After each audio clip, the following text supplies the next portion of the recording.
My brother was born a few years later, and even then, nothing changed for me. We were both given equal opportunities, and I want to emphasize this. I want to really emphasize this for you because I don't think a lot of people might understand that being equal might seem very normal, but where I come from, India, and a lot of developing countries around the world, more often than not, this is an exception. It's actually a privilege. My first experience of the glaring disparity between boys and girls came at a very, very young age.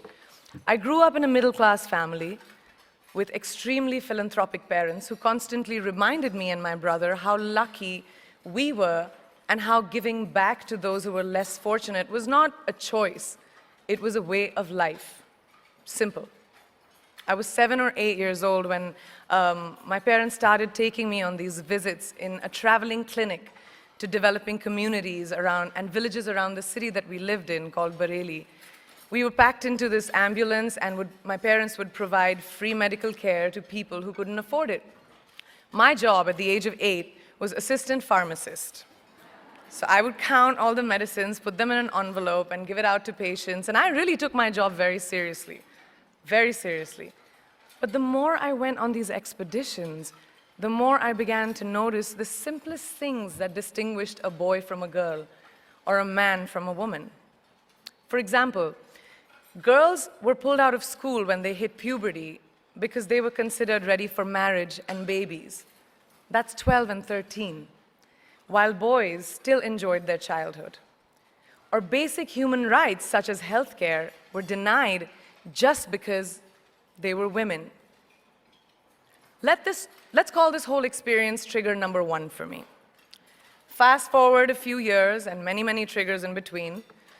Like a producer-director, for example, early on in my career, I must have been about 18 or 19, telling me that if I didn't agree to the ridiculous terms or painfully low salary in his movie, that he would just replace me, because girls are replaceable in the entertainment business. That was a memorable one. Made me decide to make myself irreplaceable. But I think what really moved the needle for me and ultimately led me to create the Priyanka Chopra Foundation for Health and Education and around the same time partner with UNICEF was an encounter with my housekeeper's daughter. About 12 years ago, I came home from set early one day and she was sitting in my library reading a book. And she must have been 8 or 9 years old and I knew she loved reading. So I asked her, I was like, it's a weekday, why aren't you in school? And she said, oh, I don't go to school anymore. So I went and asked her mother, and I said, why isn't she in school? And her mom said that her family couldn't afford to send her and her brothers to school, so they chose the boys. The reason, she would eventually get married, and it would be a waste of money. I was completely blown, and it shook me to my core. Eventually, I decided to cover the cost of her education so that she could continue to learn, because education is a basic human right.